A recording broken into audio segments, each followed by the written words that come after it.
I want to welcome you this afternoon to the Dare County League of Women Voters Candidate Forum for the General Election 2018.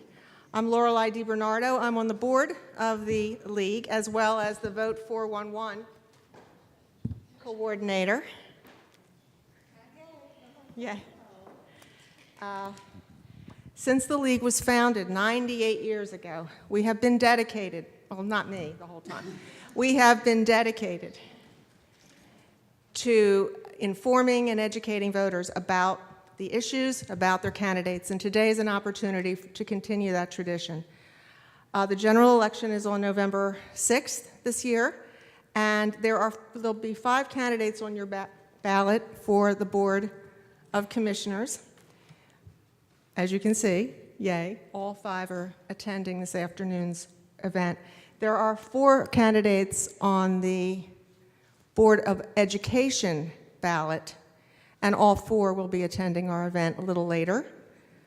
We have 2 candidates for Register of Deeds, and they are participating as well in a forum later this afternoon. I want to tell you that we also reached out to the 4 candidates that are State House or State Senate candidates to participate in a forum this afternoon with us this year. However, I was disappointed to find out that 2 were unable to participate. That disappointed us all greatly, but I wanted to clarify and explain that the League's nonpartisan guidelines prevents us from staging a Q&A event when all participants or all candidates that are opposed not there. So if one does not appear, we cannot do a Q&A. That is our guidelines that we operate under. However, we have the North Carolina candidates who are participating. We have invited them to make a presentation to you a little later in the program, and they will discuss their candidacy and their positions. So that I'm looking forward to that. I definitely want to do a plug on our online voter guide this year. We adopted this in North Carolina. It crossed all the chapters of the League.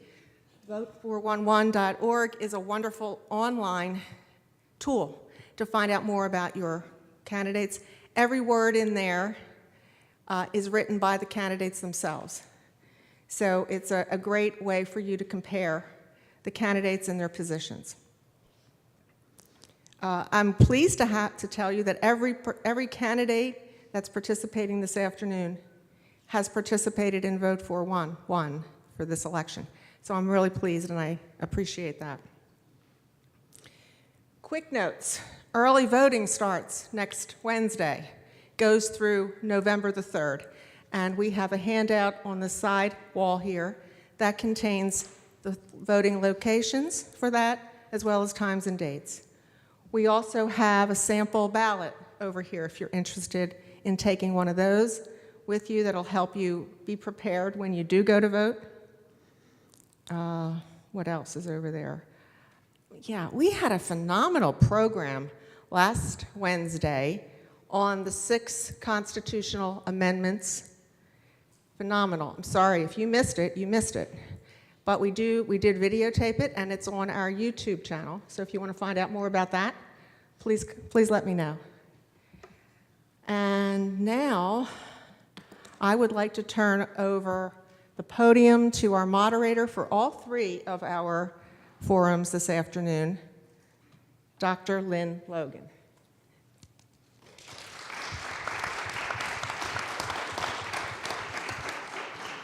Thank you very much, and good afternoon, and welcome to the 2018 League of Women Voters Forums for Commissioners for Dare County. The League is a nonprofit political organization. It encourages an active participation in government. This is what we do. Works to increase understanding of major public policy issues and influences public policy through education and advocacy. The League maintains a nonpartisan policy. It neither endorses nor opposes any political party. My name is Lynn Logan, and I live in the unincorporated Dare County. The League participates in Positive Campaign Project and has requested that each candidate take the Code of Ethics Pledge. We prohibit campaigning and/or campaign literature in our forum rooms. Cell phones and electronic devices should be turned off now, and of course, texting is prohibited. The League members that are helping out today, we have greeters. We have Marion Midget, we have Barbara Becker, and Andrea Van Wyck. Thank you very much, ladies. And screening our questions today is Nancy Barandelli, Glenda Keel, Marty Hammond, and Nancy DeAndre. Our timekeeper for this is Carol Kimmel. We encourage a lively discussion. If you think of a question during the forum, just raise your hand and someone will bring one of our cards around so you can fill those out legibly, please. All right, the candidates present today, we have Rob Ross vying for District 1. He's a Republican and he's unopposed. Ann Patera is a Republican for the at-large seat on the Commissioners Board. Erwin Bateman, a Democrat, also vying for the at-large seat. Jim Tobin, a Republican, vying for District 1. And Rosemarie Dozier for District 1, a Democrat. Each candidate will have 3 minutes for an opening statement, and then the timekeeper will signal when it's time for them to stop. The timekeeper will stand if the candidate continues through the allotted time. And I've said it many times before, we have a new timer today, it's Carol, but I don't know what she does after she stands. So let's not try anything, okay? Once she stands, that's it.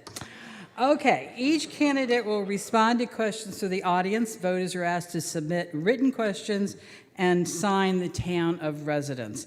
League members will review the questions for subject matter, clarity, relevance, and to avoid repetition. And we believe this procedure is a way of affording the greatest variety of questions for our candidates.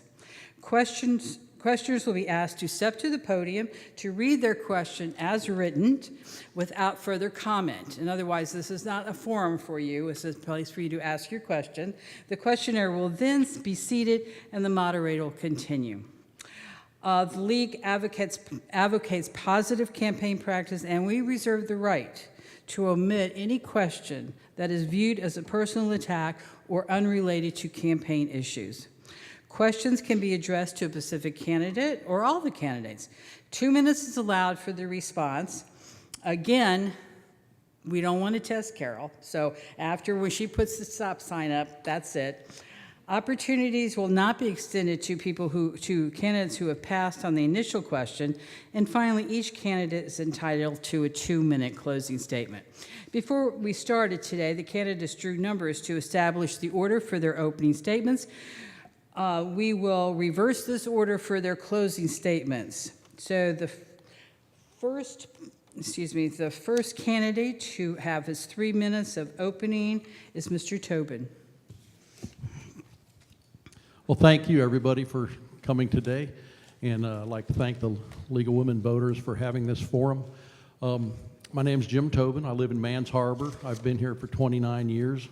Some of you may know me through some of the businesses that I've had. I commercial fished here for 15 years. I fished pound nets up in Albemarle Sound. And then I owned Cayman Gardens Nursery in Manteo, and a lot of people shopped with us there. After selling Cayman Gardens, my wife and I went and cruised the Caribbean and actually lived in Venezuela for a year. So I've actually lived in a socialist state and saw what it was like. Also, now I own and operate the Pirates Cove Marina business. I do not own the marina, which is published quite a lot. The marina is a condominium. I manage the marina, but I do not own the marina. I own the business. Like they said, I'm a Republican. I'm a fiscal conservative. I believe in watching over all the taxpayer monies very, very carefully and scrutinize every penny that's spent. I've also seen what beach nourishment does in our wonderful county, and I think we need to keep it up. These beaches, after Florence, would have really taken a big hit if we hadn't had nourishment and the safety of the sand out there. Also, I'm a big proponent of dredging Oregon Inlet. As many of you know, I've been to Raleigh numerous times and fought hard up there to try to get a grant for a private-public partnership. We were able to obtain $15 million, and we are currently in the process of negotiating with the private partner that was selected and getting all the contracts and stuff done with them, and then we'll move ahead and start construction of the dredge. It should be done in approximately 2 years. Other than that, I love Dare County. I've never been anywhere in my entire life where there's so much giving by the community, and I think that speaks volumes about the character of the people that live here. I think we really are special people, and I'm really proud to say I'm an Outer Banker. That's really about all I have. Thank you. Thank you very much. Next to speak will be Ms. Dozier. Thank you. My name is Rosemary Dozier, and I'm running on the Democratic ticket. But I want everyone to know that I am here for everyone. I do not have a D on my sign because I want to represent all of Dare County. I've lived here for the past 43 years with my husband, Steve. We've been married 53 years. We have 3 children. Ernest, our oldest, is a boat captain in Ocracoke. He has the Gecko. Our son Matthew is, he actually works on the offshore fishing boats and the commercial boats. And our daughter Stephanie, who works with me in real estate. She's been with me going on 19 years now in real estate. We have 5 grandchildren who went to school in Manio. We have 1 who went to First Flight, and we have 1 in Ocracoke. And now we're starting on our next generation. Our little great-granddaughter is going to school at Assembly of God in Manio. So we have been here a long time. We have a lot of ties. We live on the family property that was in my husband's family for over 150 years. We bought that from the family, and we love living in East Lake, is where I live. We're the last house leaving the county on the right-hand side. People like to know that in case they ever get broke down in East Lake. I'm running because I have been approached by a number of people to run again. I did run in 2016. I want to see people who are responsive to the needs, especially in District 1. District 1 is made up of Manio, Roanoke Island, Wanchese, the North End, Stumpy Point, East Lake, and Mans Harbor. And yes, we have been forgotten on the mainland. We want somebody who's going to represent us, who's going to be present, and who's going to take our concerns to the commissioners. I've been doing that as a resident, but I want to be there where I feel like I can get a lot more done. Another thing that's important to me are the teachers. I do not understand why we do not have the highest paid teachers in the state. I don't understand why they have to pay for supplies. And I want our teachers to be where everyone's knocking on our door, standing in line begging to come teach in Dare County because of the way we treat our teachers. I've been very active in making sure that our seniors are taken care of, and I'm very pleased with the improvements they've made over at Peak. I think that's great because we do need to take care not only of our young people, but we need to take care of our seniors also. My name is Rosemary Dozier, and I'd appreciate your vote. Thank you. Thank you. Ms. Patera? Well, good afternoon, and again, thank all of you for coming. I appreciate your interest in something I'm passionate about, which is good government. My name is Ann Patera. I live in Kill Devil Hills. I've been a property owner in Dare County for 31 years. I first came to Dare County to visit when I was 16 years old, and I came to visit my oldest sister, who was married to a Coast Guardsman and living in Hatteras. And I fell in love with the place from the moment my eyes laid out on the sea and the gorgeous sand, and I enjoyed the people. And I knew at a very young age this is where I wanted to live one day. It's a wonderful thing when you live long enough to make a dream like that come true. I was blessed with an amazing career that I'm extremely proud of. I first started in the private sector where I worked in banking and commercial real estate and residential real estate. And then I moved into government after having been a proud conservative and working for conservative Republican candidates most of my adult life.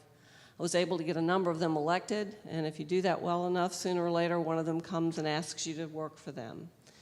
I'm happy to tell you that I proudly served 2 governors in Virginia and President George W. Bush in his second term, where I was an assistant secretary at the U.S. Department of Homeland Security. As a common sense conservative, what I believe works best is government that is closest to the people, that is small, and that is ever mindful of the source of its income. It comes from the taxpayers. I believe strongly that regardless of your political persuasion, once in office, you can and you must commit yourself to working for the betterment of all the citizens who chose you to represent them, whether they voted for you or not. If you win the majority, your obligation is to then all the citizens of that government that you're now a part of. And I believe that very strongly. I also believe very strongly in true representative government, and that means listening to the people and what they want. You will know, because I've told you, that I'll always be guided by conservative principles. I will treat your money the same way I treat my own and my own family budget. And I will listen. I will answer the phone, I will answer your emails, I will come out and meet you and see any situation that you want addressed. I will be responsive, I will be responsible, and I will take action. I have lived here full-time for 3 years, but since we owned property and bought property in 1987, we had the local newspaper delivered to our home in Virginia, and we have kept abreast of everything that's happened in Dare County over that period of time. I think I'm as well, in many cases, better informed than anyone that's on the table today, and I'd appreciate your consideration and your vote on November 6th. Thank you. Thank you very much. Mr. Bateman. Hey folks, I'm Irvin Bateman. I'm a candidate for the at-large seat county commissioner. I'm a 6th-generation Outer Banker. I live in Kitty Hawk Village on the same property that my great-grandfather was raised on as a boy. I tell the story all the time. I've got an oak tree in my front yard that he sat under as a child. And that means a lot to me because it gives me a connection on the pulse of what goes on in the community because I've lived it. I've tasted the water. I know what it's like to be a true Outer Banker. I feel for everyone and have been where everyone in this room has been. Basically speaking, you know, we're all together. I'm for the Democrat, I'm for the Republican, I'm for the Independent, I'm for everybody in Dare County. There's 35,000 people. I'm for all those folks. I've been married 44 years to the same young lady. She was my childhood sweetheart. I've got one son, Jonathan. He lives in Boone, North Carolina. I own Sugar Creek Restaurant. I'm a Kitty Hawk Town Council member. I've been there for 14 years. I've served on the planning board for 8 years. I'm the co-founder of the Outer Banks Relief Foundation, and there we give monies back to people with debilitating diseases and people in crisis. I'm also on the Saving Lives Task Force, and I'm a fundraiser behind the scenes for Dare Challenge, where we're trying to help young men with opioid addiction and problems, as well as a fundraiser for the Room in the Inn, which helps folks who have no place to live in the wintertime and gives them a place to get a bath and clean up and so forth. I'm a strong believer that you're as good as you give back to the community. It's time for me to give back and continue. I've been doing this for 28 years, folks, and I'm passionate about the things. I was told a long time ago by an uncle. I was sitting complaining, and I said, you know, I can't believe they're doing this in the town of Kitty. He said, get off your duff. Get off your duff and do something. And so I got put on the Kitty Hawk Town Council. I was elected there. I got put on the planning board.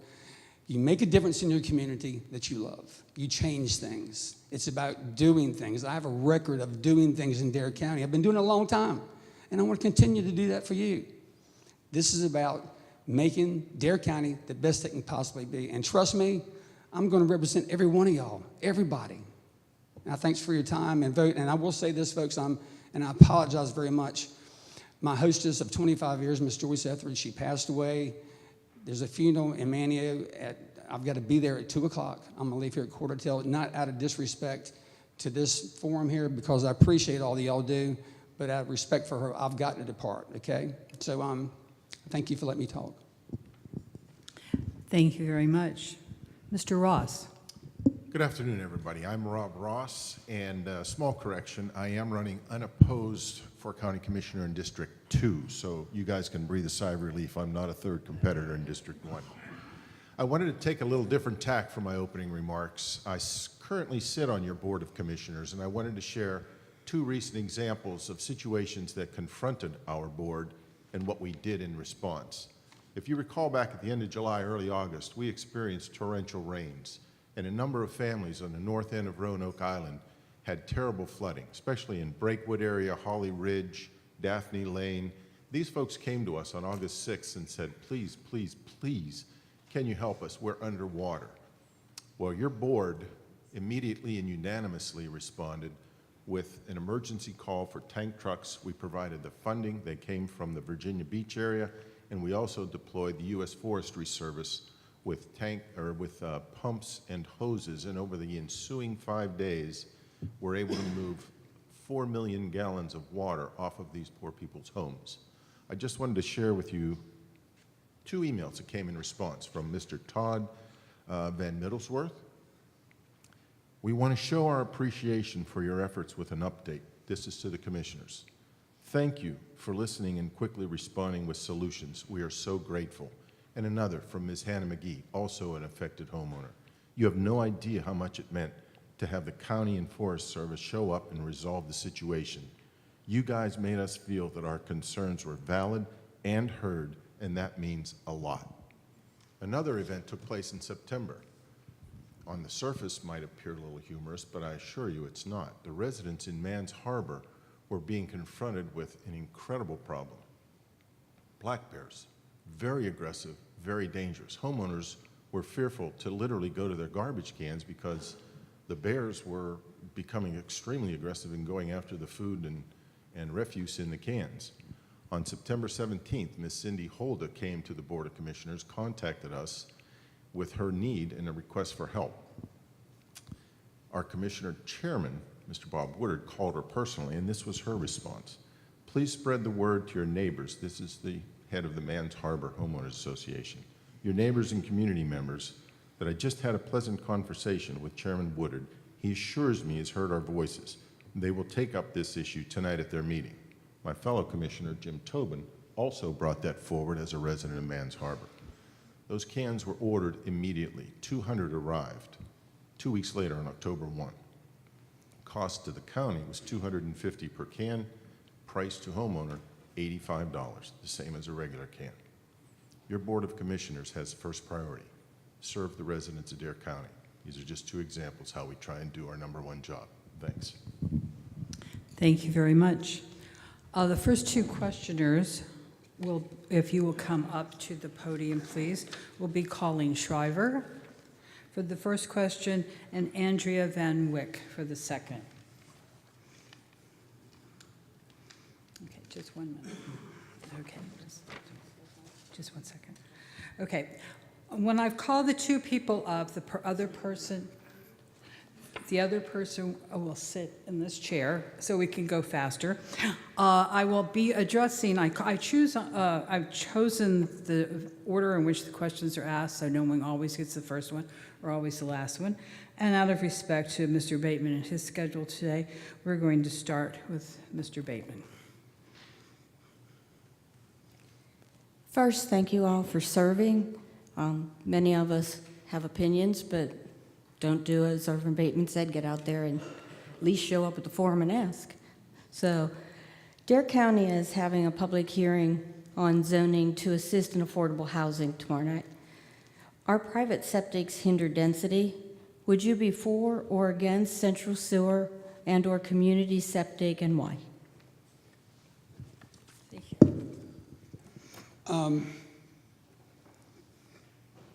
We're going to have to do something. You know, if you'd asked me this 15 years ago, I would have told you no. That I would have definitely opposed any aspect of public sewer. Because the fact that when you do this, you open up for higher density, with higher density comes more development. We're getting to a point, because of development, we're saturating this little piece of island that we have with houses and concrete and so forth. We've got to do something. So I guess the short answer to your question, I would not be opposed to that. In order to have large developments, such as the affordable housing is going to require in some areas, you're going to have it. Mr. Tobin. Yes, I'm for central sewer. We don't even have central water in Mans Harbor or East Lake, so that would be a first step. But you can't just keep putting sewage in the ground. It's a problem. And, you know, in the areas where there's central water, the sewage, the septic tanks aren't that big of an issue, but like in Mans Harbor, in East Lake, you have to have separation in Wanchese. Of course, Wanchese has got central water now, but you have to have separation between the well points and the septic tanks, and then you have to have repair fields for the septic tanks, and you have to have a repair location for your well. So the idea of keeping the cross contaminants away, but I think it would be a very selective as to where these projects would start. Roanoke Island is a really good place. Thank you. Ms. Patera. I'd say generally speaking, yes. My caveat would be, I think it's important to determine first cost, prioritize the areas, as Jim Tobin was saying, who needs it more than others. Something that would be countywide, I think it would require some significant study to determine actual cost. And then I think that would have to be open to public hearing. Again, I think it's important, what do the citizens want? If there's a third of the citizens that want it and 2/3 that don't, then I got to think a little harder about whether or not I have the authority to spend your tax money. So I have the kind of cautious approach. I acknowledge that there is a need. I think because of the tax dollars that would have to be expended to do it, we need to do a little research and give the citizens a chance to see what the cost would be, what it might do to their tax rate, and then whether or not, given that information, they still agree that it's something they want us to move forward with. Thank you. Mr. Ross. I would tend to agree with Ann. The what is really not much of a debate in my mind. Talk to any business owner in the Outer Banks in Dare County, ask them how they're doing, finding employees. Very, very difficult. And we simply have to address the housing shortage issue. I would go with Ann on prioritizing and thoughtfully executing the how. So the what, yes. The how, with consideration, but I believe we need to do so, yes. Ms. Dozier.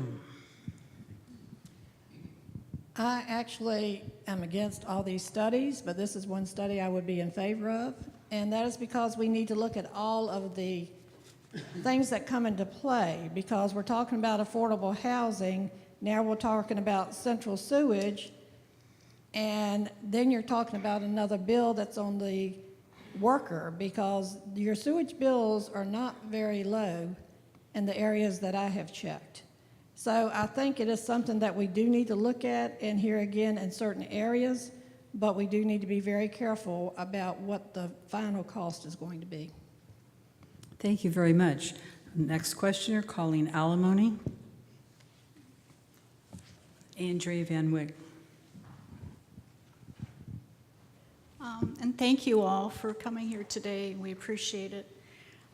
I would like to ask, I realize this is Dare County, but involving Currituck County largely, do you support the Mid-Currituck Bridge to help traffic flow, of course, through Kitty Hawk, Southern Shores, and Duck, but actually for safety reasons, evacuation purposes, emergencies, given now the extreme weather and storms that we've had, I know that a lot of visitors and businesses were disappointed that the evacuation order was given so maybe, far out for Florence, but on the other hand, to get everybody from, because there was still a lot of people in Duck and Corral. I work in Duck, so I'm familiar with the crowds through there.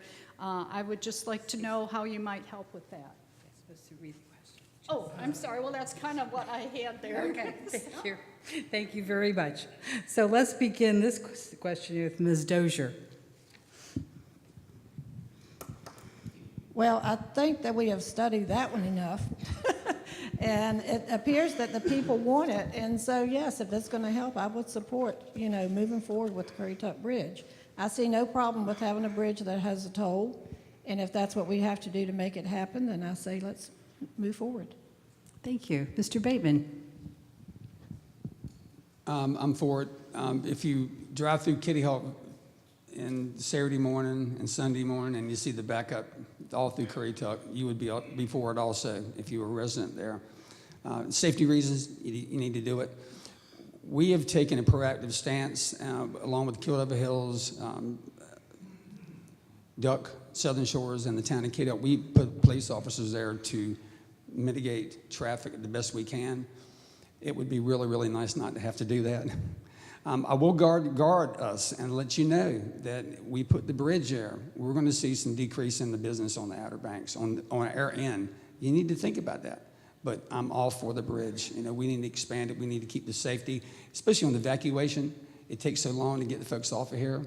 If we could have all the northern patrons and residents to leave from the mid-county, it would be a lot easier to evacuate this island quicker. Mr. Ross. I tend to agree with my fellow candidates here. The bridge would relieve an enormous amount of pressure. If you've been in Sanderling or Corolla during the summer and you had to suddenly or quickly evacuate the island, you're trapped. You are trapped. Talk to the residents up there and ask them how frequently they can get down to the South Beaches, or it's just very difficult. So the answer would be yes, I would be in favor. Thank you. Ms. Patera. Absolutely in favor, and I will just underscore what Andrea said. One of the reasons why an evacuation order has to come earlier than you'd sometimes like to have to do it is because you know how long it's going to take to get everybody off. Having obeyed the evacuation order and left during Florence, I can tell you that it would be really nice to have a second bridge when you're trying to get back as well. Thank you, Mr. Tobin. Yes, absolutely, I'm in favor of the Mid-Currituck Bridge. Anybody, and I'm sure everybody in this room who's ever tried to travel to Norfolk or come back from Norfolk on the weekends, it's in the summertime, it's a nightmare. But with that said, we also need to start thinking about a new bridge crossing Alligator River too, because that bridge is in very poor shape, and the center span, the swing bridge part of it tends to get stuck open quite a bit, which makes it very inconvenient for anybody trying to go to Raleigh. All right, thank you very much. I have a question here that asks that the moderator read it. This is from T. Gray, living in Kill Devil Hills. What zoning changes would you propose to expedite improvements that would benefit affordable housing? The first question will go to Mr. Ross.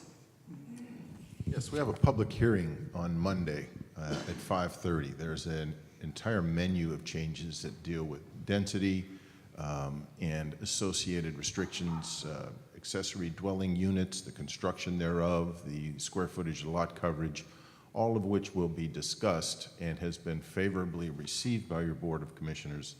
And they've been prepared by our planning board, Ms. Donna Kreef, and I would invite Mr. Gray and everyone interested, please come to that public meeting or public hearing, because we're very interested in your feedback, but we feel they must be action taken because this continues to be a very serious problem for us. Thank you. Ms. Dozier? I think the first thing that we should be working on, because people are already doing it, is the accessory dwellings such as rooms over the garage that people are already renting out. I think we need to go ahead and do some studies on those and make sure that they're up to code, make sure that septic is legal, and that way we know and we have a little more control over what's going on with their properties that they're renting. We know it's being done, and we need to make sure that it's being done correctly. So that is where I would start, because that seems like the easiest place to start. Thank you. Ms. Patera? I'm a believer that everything needs to be on the table. Every citizen that lives and works or raises a family in Dare County deserves an acceptable place to live. And we all know that that's not the case. A lot of people are in situations they don't like and they would like to improve, and we need to be responsive to that. And planning attending tomorrow to hear the report and hear how the commissioners vote on the alternatives that have been presented. I'm also strongly in favor of the commissioners at Dare County level working in conjunction with the commissioners in the municipalities that have another layer of government, the KDH commissioners, the Kitty Hawk commissioners, so that we make sure we're all approaching this issue uniformly and with the same level of commitment. It's very important to be successful that the localities that have the right to set ordinances and guidelines are in sync with what the county is trying to do in the unincorporated areas. I use this statistic very often. It's one I put out there because I want you to be well educated. 90% of the developable land in Dare County is already developed. So the alternatives available to us are limited. And therefore, I really strongly encourage that all the elected officials across the county work together on this issue. Mr. Bateman?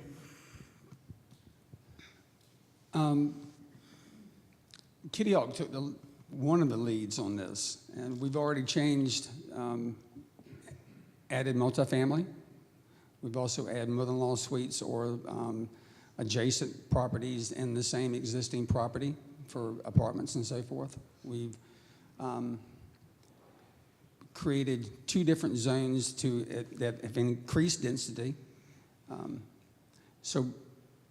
And we're presently working and will work with other municipalities to make sure this comes about. One of the big issues that I see right now is we've got to do something.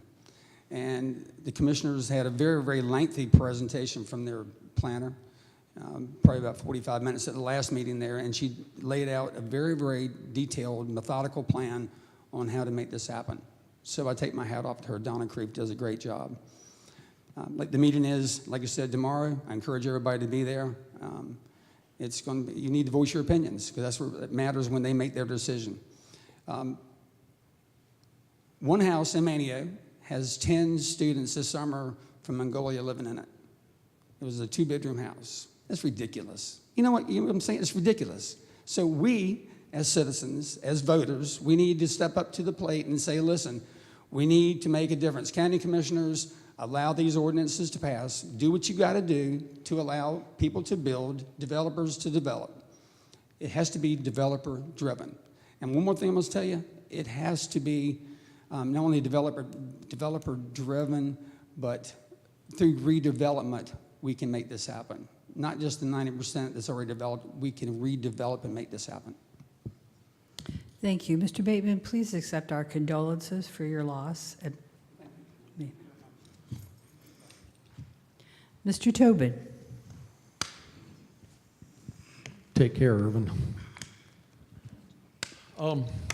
This is something that the Board of Commissioners has been working on for over a year.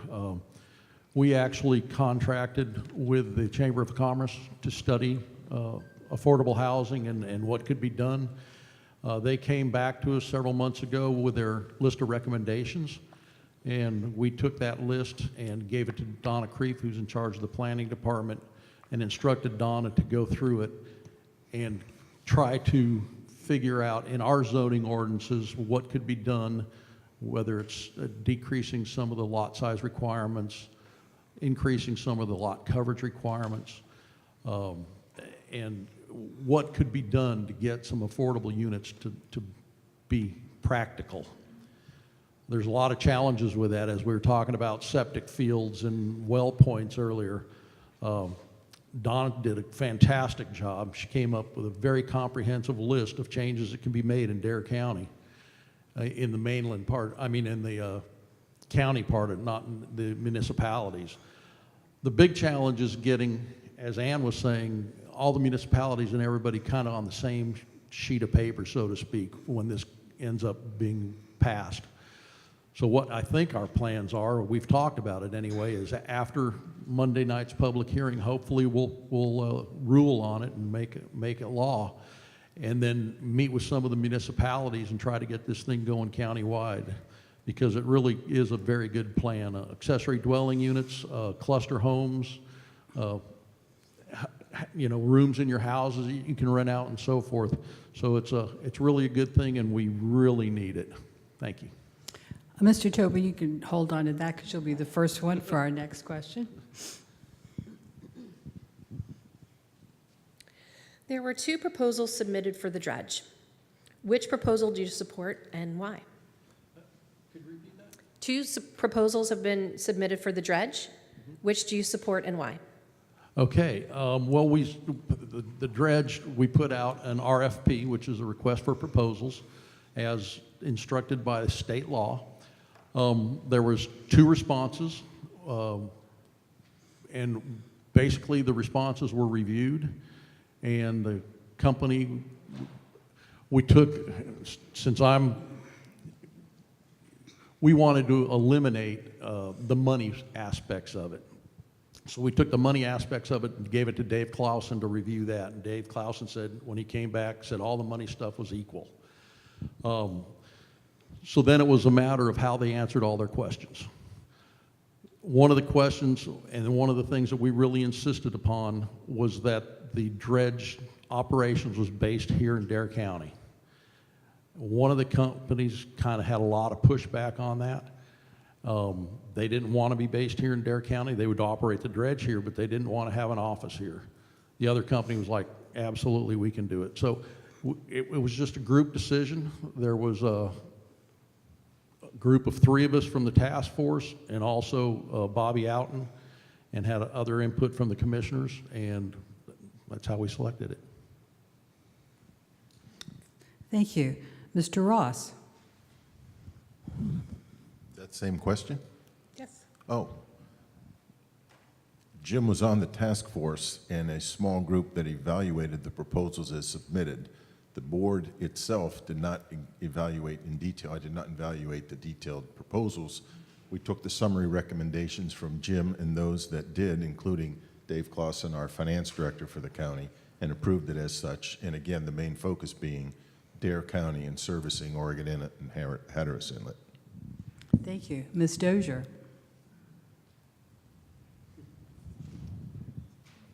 Well, actually, it doesn't apply to me because I was not in the decision-making for the new dredge. I don't understand. Okay, I'll reread the question. There were 2 proposals submitted for the dredge. Which proposal do you support and why? Well, I'd have to see the full proposals, I'm sorry. Okay, thank you. Ms. Patera? Well, I'll echo Rosemarie's objection. I'm not sure it really applies to us. I will say this. I did follow it as closely as I could. I do look at all the minutes of all the Board of Commissioners meetings. And I already knew exactly how the choice was made, and what Jim just said just makes me approve it even more. I would certainly want to choose the contractor that was willing to be based here in Dare County. That's common sense. Thank you. All right, thank you. Our next question will be Charlie Parker. Charlie Parker? No? Then Michael Midget. This question is for those of you that are not currently on the Board of Commissioners. Recently, the flood maps were updated, and a lot of areas that were known to flood are no longer considered in flood zones. Do you agree with what the towns and the county did? And if not, what would you have done differently? Okay, ladies. Ms. Patera? Well, Mike, I'm assuming the flood maps you're speaking of were redrawn by the federal government, FEMA. So I'm one of those people that thinks you can fight City Hall. If the maps are not currently reflecting what's actually going on, and I think that's what Mike is saying, then I certainly believe it deserves further inspection. And if necessary, it would warrant some appeal at the federal level. That's something I have some experience with. I worked quite a great deal with FEMA when I was at the Department of Homeland Security, of which they are a major part of that organization. I think it's getting, I will say this, it's getting harder and harder to have accurate mapping because the weather has changed. We do have more frequent storms, seem to have more freak things happen. 500-year storms, there have been 10 in the last 10 years, if you believe the ads that the insurance companies have on TV, and it seems that that's probably accurate. But what I would say is I would want the county to be advocating on your behalf if, in fact, those maps are not reflecting what's actually going on when it rains. All right, thank you. Ms. Dozier. I'm a realtor, and I do know that these maps are not correct. And I would just encourage anybody in Dare County to carry flood insurance, whether the maps tell you need to or not. I mean, use a little common sense. If you're not required to carry it, then it's not going to cost you that much. So go ahead and get it. But yes, we do need to do a lot of work on the maps, and we need to find out where this information came from that is so wrong, because it's obvious there's a lot of wrong areas out there in the mapping. Thank you. Gentlemen, would you either one like to comment on this?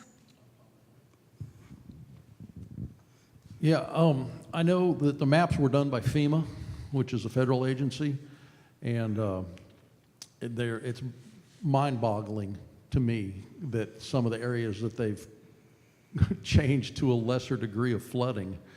But like Rosemarie said, it doesn't matter what's drawn on a map.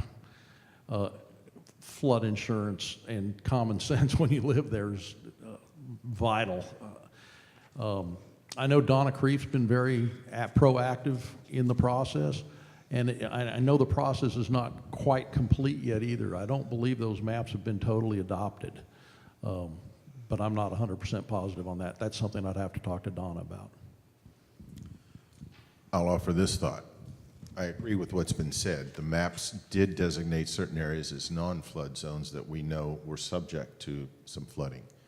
And we did take a little bit of the, you can have your cake and eat it too here on this one.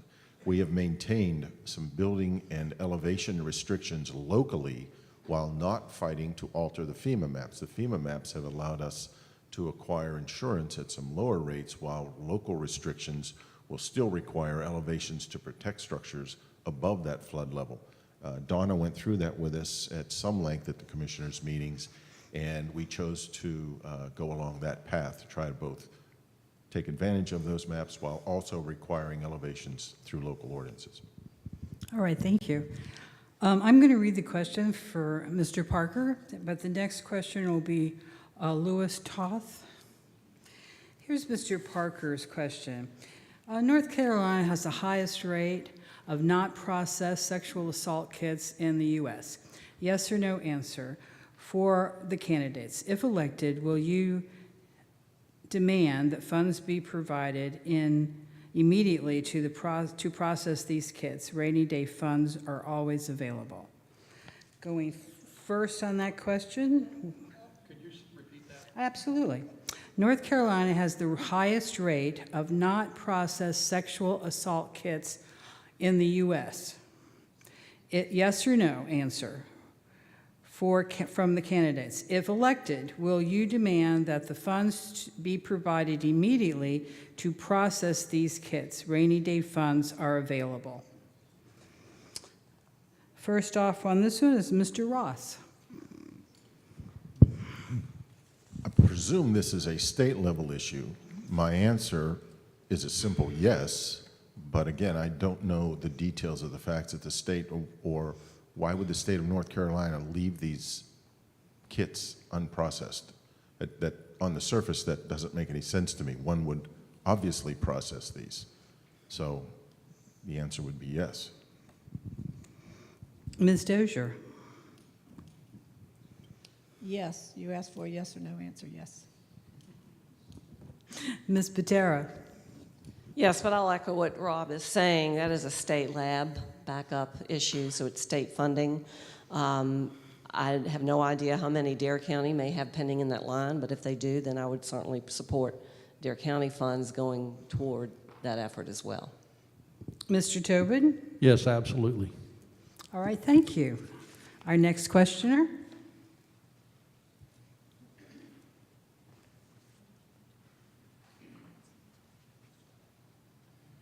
Yes, I'm a granddad of a 2-year-old, 3-year-old, and a 5-year-old.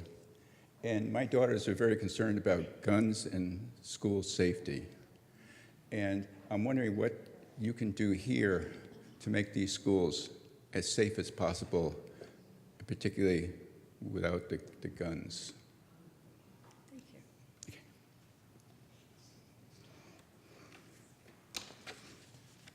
Ms. Patera, do you want to start on this issue, please?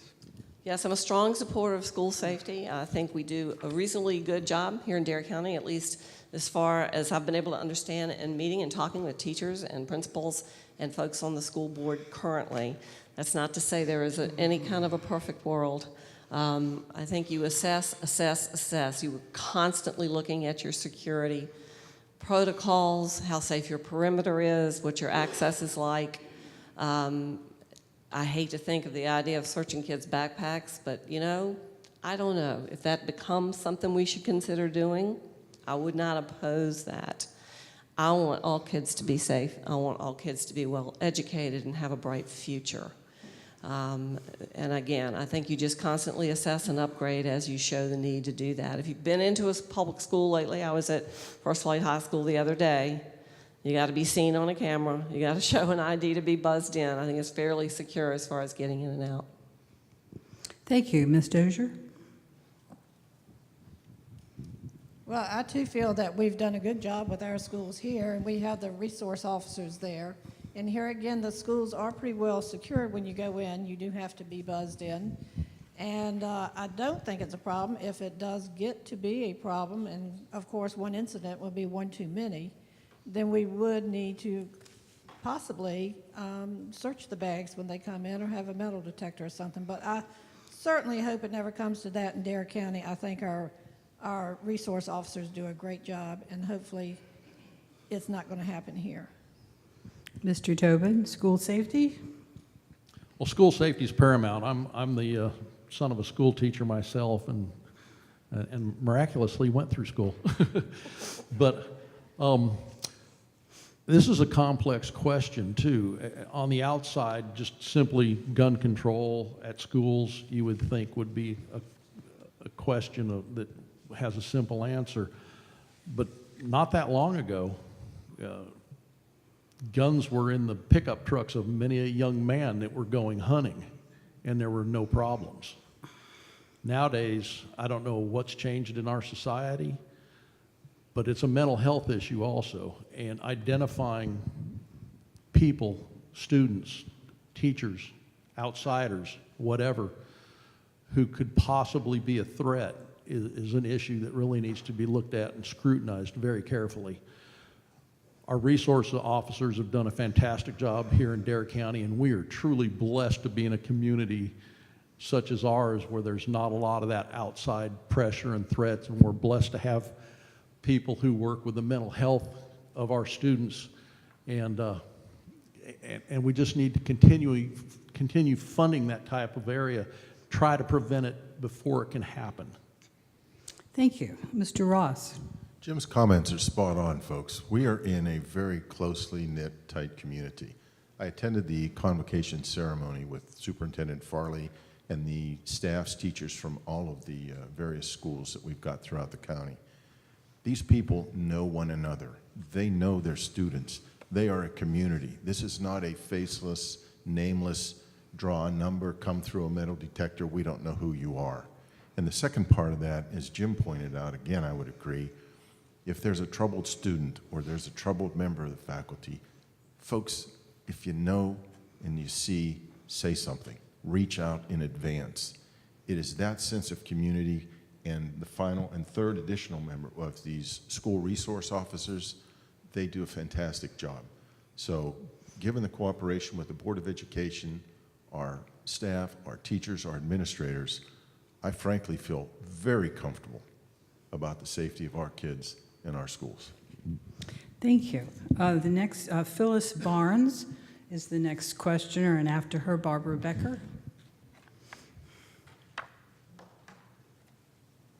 As you all know, Doug Dowdy's doing a great job with the county, the drug problems we have, the students he works with. But we also have gang members coming in to our county. What would you do to address that issue with the gang members coming into Dare County? Mr. Tobin, you get to start this one. Well, the key is really trying to control the drugs. The only reason gangs are here, or if gangs want to come here, is drugs. That's their livelihood. I think Doug's doing a fantastic job on it, but, and actually I wish Irvin was still here. This is right in Irvin's wheelhouse. Irvin's very proactive in the drug issues here in Dare County, and I'll speak on his behalf for that. We're lucky. We have a couple bridges that come into our county, so those are real good control points. Increasing patrol of the vehicles that come in. Any vehicle that's exceeding the speed limit, any vehicle that's looking sketchy at all, pull them over. But drugs are the key. Keep the drugs out, you'll keep the gangs out. Mr. Ross? I agree.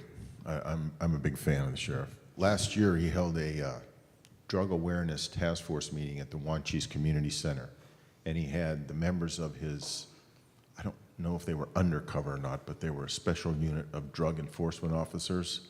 And I will tell you, these are very serious guys. And they, like the rest of us, want no drug trafficking and no gang members in our county. The drug problem, sadly, is a serious one, which could be a whole separate topic unto itself. But with regard to law enforcement and the sheriff's department and these officers, I feel very confident in these guys. They have our best interests and our neighbors' best interests at heart. Thank you. Ms. Dozier? Well, I agree with what's been said here, and it definitely is tied to the drug situation here.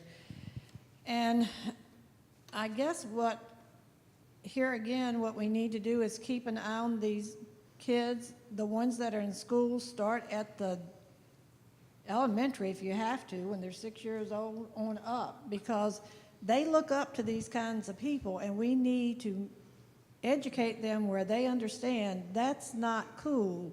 You need to be cool if you're not in a gang. You need to be part of the community and part of your school, and I think we've got to start that low down, because if not, by the time they get up to 15 years old, we've lost them. And that's one place. I agree with everything else that's been said, but that's just another level that we could start at. Thank you.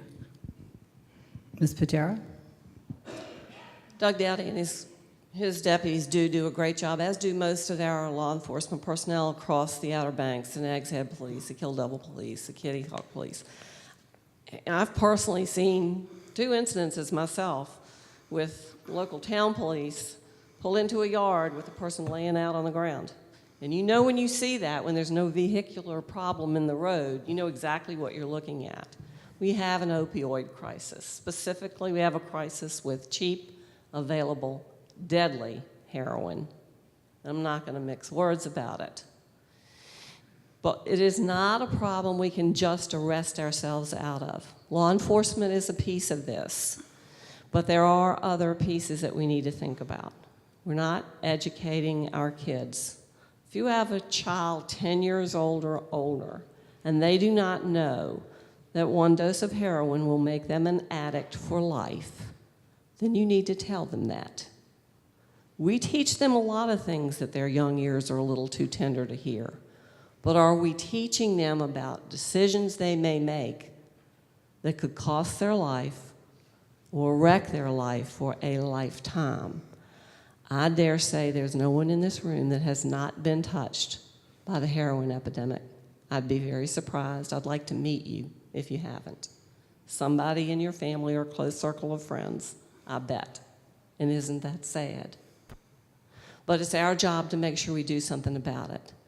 Education, law enforcement, and the big and the costly one, if you don't do the first two, if you don't use law enforcement to rid the area of the problem, if you don't educate your kids about the decision that they're making, then you need to spend a ton of money on helping them get the treatment they need to overcome what that one bad decision did to them. And I think we all have a responsibility to work hard on that. Thank you. Questioning next, Ms. Healy. No, excuse me, she's coming this way. Ms. Becker, Ms. Becker. Just a little rotating seat thing here. Okay, my question is, what influence can the Dare County Commissioners have on the fact that North Carolina ranks 42nd or 43rd in the nation for per student spending? I'll take it, Barbara. Mr. Tobin?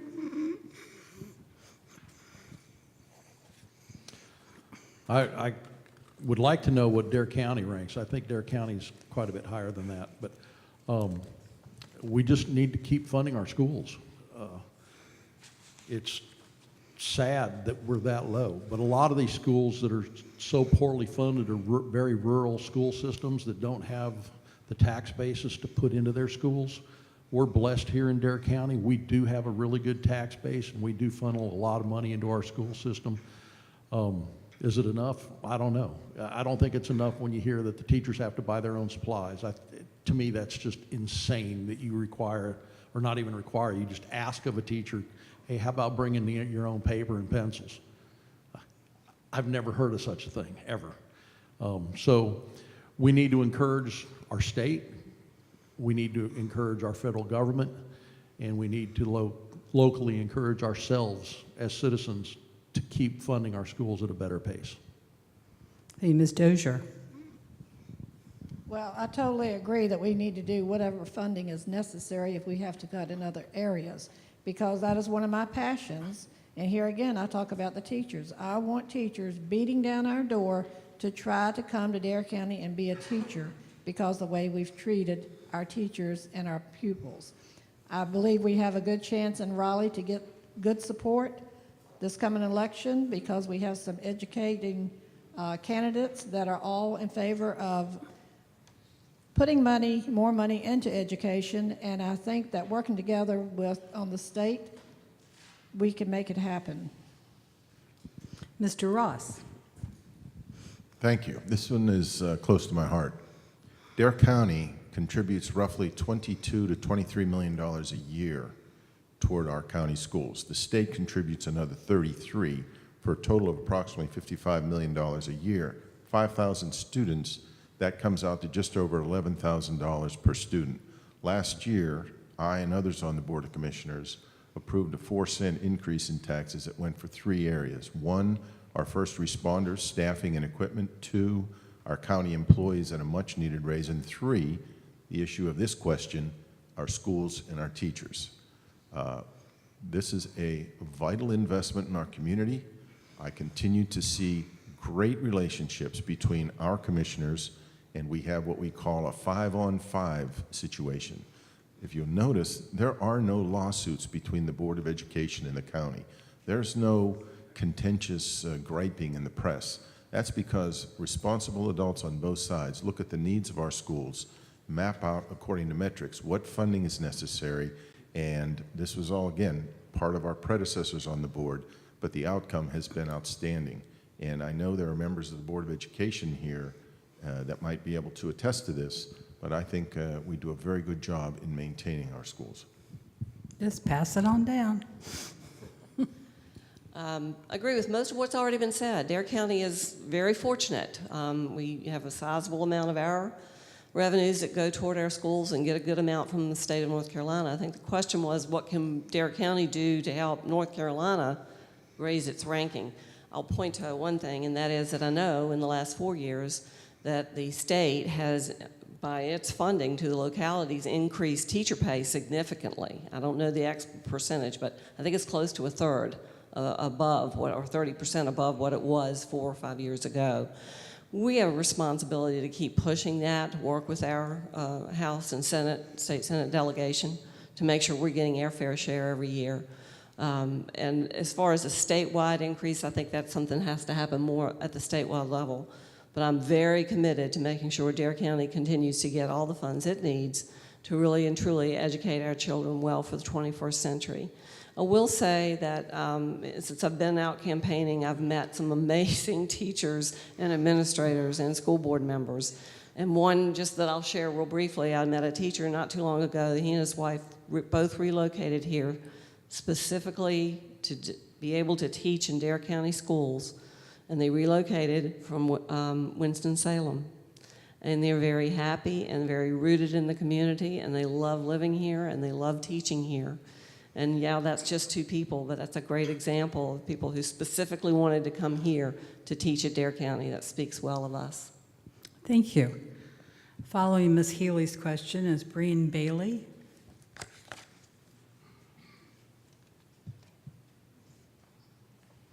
This is for all of the commissioners. What do you consider a living wage to be able to afford to live in Dare County with one job?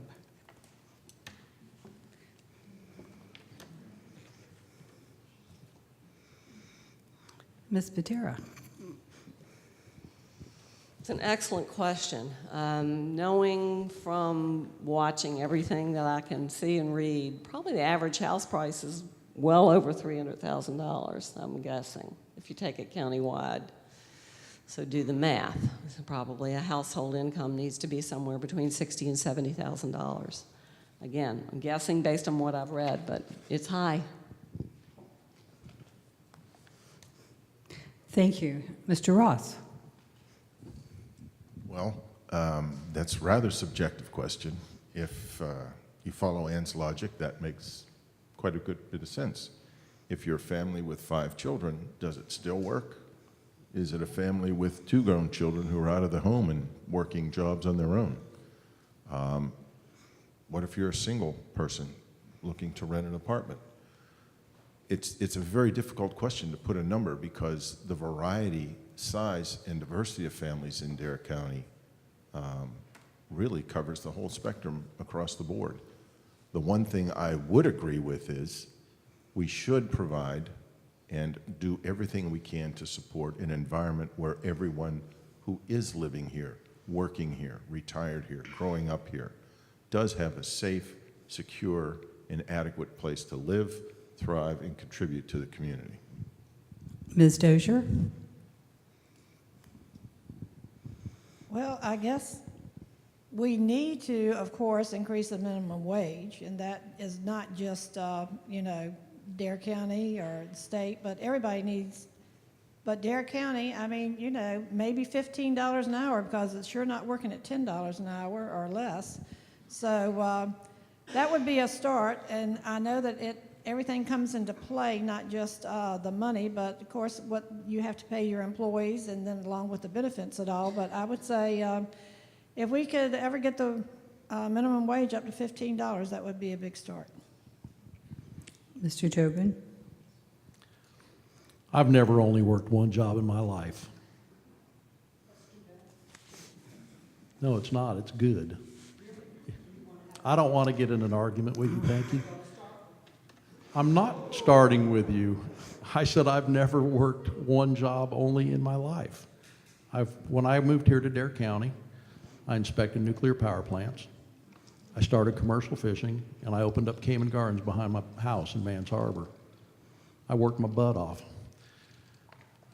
Getting back to a minimum wage, I don't think there's any magic number. I don't think a kid that's 16 years old and getting a summer job has to have a living wage. I don't know what a living wage is. Like Rob said, it all depends on if you have one child, 3 kids, if you have health issues. It's not a simple question whatsoever. Do I think the current minimum wage right now that we have is too low? Yes. I, as an employer, don't pay minimum wage. I pay all my employers. I pay the kids that start out $9.50 an hour for the first 30 days until they prove themselves, and then I give them a raise that's whatever they deserve after they prove themselves. But the current minimum wage is way too low. Thank you all. Because we're going to have closing statements too, we'll have one last question from the audience. Good afternoon. My name is Brian Bailey. I live in unincorporated Manio. If elected, what are the first 3 things you will do to resolve drainage and standing water issues in Dare County, but specifically unincorporated areas like Stumpy Point and Hatteras Island? Mr. Tobin? Well, those are issues that we're working on already. We've commissioned a company, an engineering company, to take a look at the north end of Roanoke Island. As you know, back a couple months ago, we had over 20 inches of rain, and we had flooding in a zone that was not a flood zone. It was in an AV zone. Actually, it was up 9 to 12 foot elevation. Hatteras Island is a big problem. There's some drainage pipes that are on DOT land, NCDOT. We've contacted DOT. We've been working with them. We've been trying to get them to do something about it. And the outfalls, just the system down there are old and don't work. And it's something that the state needs to take care of, and we keep pushing hard to get the state to do it. The mainland, we've got a weed spray program that we've got another $500,000 from the state in the Aquatic Weed Fund given to the state. It's a matching grant program, so we have more funds available for Dare County through the matching program. But once again, the drainage ditches are not the county's ditches, they're the state's ditches. And all you can do is talk with DOT and talk with your representatives and try to get them out there and to clean them up. Stumpy Point's low, just like East Lake and parts of Mans Harbor. And we've had 2 main events this year, but we would be more than happy to meet with the people from Stumpy Point and try to figure something out. Thank you. Mr. Ross?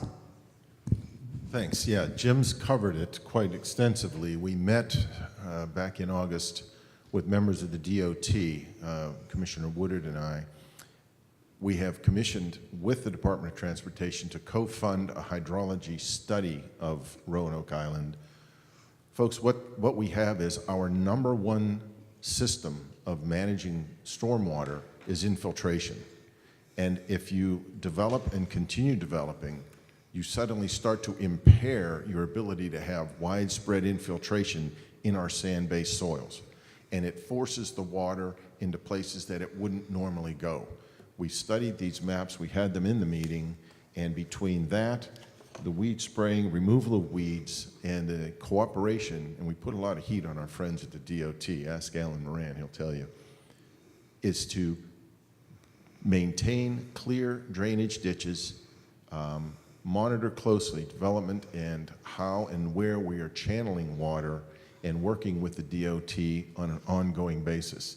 It is a very difficult problem for us, folks, and it's requiring some complex solutions that involve the state and the Department of Transportation, along with those of us here in the county. Thank you. Ms. Dozier? Well, as some of you may know, I live in East Lake, and I've been fighting this for years. And unfortunately, the north end did have this serious flooding, but fortunately, it got all of us noticed. We've been having this for 20 years. The county can work with the state to get the canals cleaned out. When Orman Mann was commissioner, they came through and cleaned out all of our canals, the water flowed, everything was fine. But over the years, it has not been maintained. That's one of the things that I keep coming back to, is we're not maintaining something once we take care of it. We've got culvert pipes that are bent on the ends, the water can't get through. We've got ditches that are filled up and they can't flow. If the water can't flow, folks, we don't have clean water.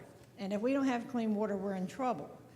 You're talking about putting in central water or sewage systems, but until then, we have well water on the mainland and we have septic tanks. So we need that water to flow. As far as, I'm sorry, I lost my train of thought because I'm very passionate about this. But we need to work with DOT and we need to get it done. And we don't need, and I was going to speak about the alligator weed that they've been spraying. I went over there and I worked with them to get that spraying done. But when you go through East Lake, you can see that it's a hit or miss. Somebody's not controlling what people are doing, even once they allow this to be done. They're not cleaning it out once it's dead. So it's easy to see we need to maintain what we've got once we clean it up, and we need to make sure that it's being done right. Thank you. Ms. Patera. Well, Brianne, the first three things I would do are, one, get myself educated, figure out what has the county done, what records do they have on file, what reports can I read. I know this is something that's been studied. I know that it's something that's been discussed in many commissioners' meetings over the last few years. So first, I would want to know the lay of the land. Second, then I think it's time really to develop some alternative plans. What are the options available to solve the problem? What are we doing or not doing that we need to change? And then third, once we've really studied the options, come up with an action plan. Where do you start? Where's the highest need? Who gets attention first? You know, and how do you allocate the funds so that you hopefully spend money first where the need is the greatest? Thank you very much. Now we're going to go into closing statements, and as I mentioned before, we're going to go in the reverse order as the introductory statements. So closing statements, 3 minutes. Mr. Ross, you're first. Thanks. I opened my remarks by sharing with you 2 examples of current problems where citizens came to your board desperate for help, asking for help, and your board responded. This board is committed to a number of key priorities. Obviously, the citizens, residents of Dare County, as well as the tens of thousands of visitors that we count on every year to come through here. We focus on the safety and security of everyone here. That's by funding, staffing, and resourcing our 911 first responders, our sheriff's department, paramedics, EMTs, those that really do protect us and keep us safe. Number 2, we work very closely with the Board of Education. Our county funding of the schools is extremely important, and I dare say we stay on top of those needs and working with both administration and Board of Education, and the funding that we are providing, as I indicated, is just over a total of $11,000 per student in our schools. Number 3, we rely on our beaches and our waterways. Commercial fishermen and recreational fishermen alike must have access to the ocean and the sound freely. The access of the dredge and the cooperation with the state legislature in providing that funding will ensure that for Dare County going forward. This past year, we did major nourishment projects in Duck, Kitty Hawk, Southern Shores, and the massive project in Buxton. We cooperate with the towns, and in 19, there will be a large beach nourishment project in Nags Head as well. And finally, perhaps even more importantly, we have a lot of folks in Dare County that are in need, and some of those that can't really speak for themselves, very young and our elderly seniors. We have a new head of Health and Human Services, Dr. Sheila Davies. This group is committed to those that really can't speak for themselves. And I know that the funding of this group, if you ask, should there be more? Yes, of course. The need doesn't have a bottom. I mean, it just keeps going. But we are desperately trying to help all of those abused and neglected children, abused and neglected seniors. These are our priorities. These are the things that we focus on, care about, and discuss and act on in your board. And as a result, I'd like to say, and I think I speak for Jim, who's my colleague on the board, we're proud of the results we've achieved, and we appreciate the support of the community. Thank you. Ms. Patera. Well, again, thank you all for coming out and giving us a chance to talk to you a bit about our stance and our views on and how we think we can make the county a better place. Dare County is a very special place. It has inspired people for centuries, from sailors to artists and everything in between. and it inspires me. I had a lifelong dream to live here. I made that dream come true. In addition, I have a passion for good government. I have always been engaged in my government from the time that I was old enough to vote. And by the way, I have never missed an election day or a primary day. I am blessed to have a number of years of experience at every level of government, from volunteer positions at the county level to positions working for governors and a president. I want to put that experience to use to continue to make the place that I chose to live and that I love a beautiful place and a friendly place to live, work, and raise a family. Every single citizen matters to me. Every single citizen has a right to expect responsiveness from their government. And with me, you will get that. Thank you. Thank you very much. Ms. Dozier. Thank you, and thank you again for having us. During this forum today, I've tried to answer the questions as asked, and I didn't elaborate on a lot of them, but, you know, I've tried to answer the exact question that was asked of me. I will tell you that I'm running because I feel that the people, and let me rephrase what I'm saying, the people in District 1, the people where I live, have not had representation. We have been forgotten. We are getting attention now, and mostly because of the north end and the flooding they got there. So here again, it's sad, but it's, you know, it's helping everyone. I want this to be a place where people are recognized for what they do, and I want people to be able to say that I can call you up and I can ask you a question, and you're going to answer my phone and you're going to be responsive to me. I also know that you can't do everything overnight. I mean, I have a lot of things that I would like to see done. The teachers are very important to me. The fishermen, my son is a fisherman. The drugs in Dare County, we've got to get control of that. And also, the other issues that I have are the seniors, but things can be done. Things can be done different, and I want to be there to represent you, the people. I'm a realtor by trade. We are nonpartisan. I've always been, look at both sides, and I then negotiate and I can make a decision.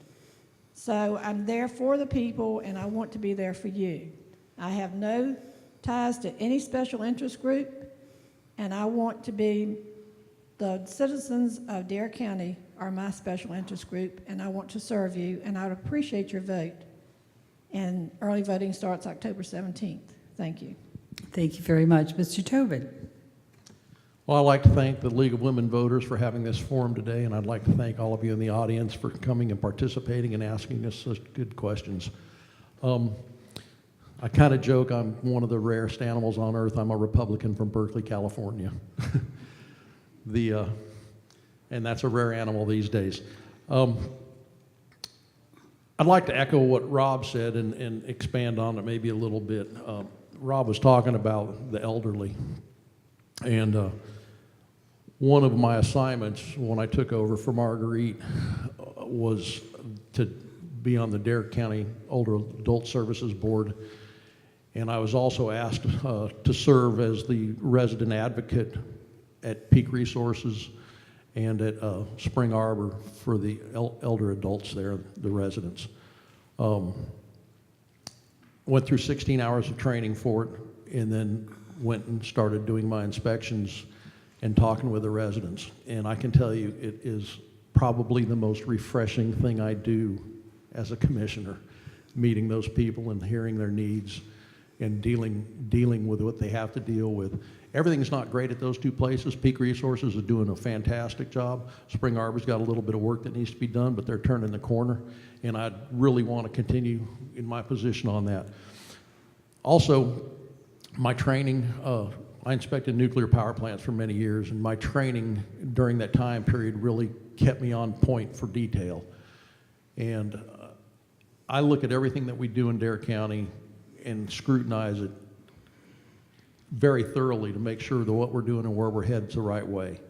And if reelected, which I really hope that I am, I hope I have a lot of support in this room, I will continue along those lines, and I think we need to take careful steps in Dare County. I don't think we need to rush forward too fast on making our changes, because Dare County is such a special place that people come here because of that.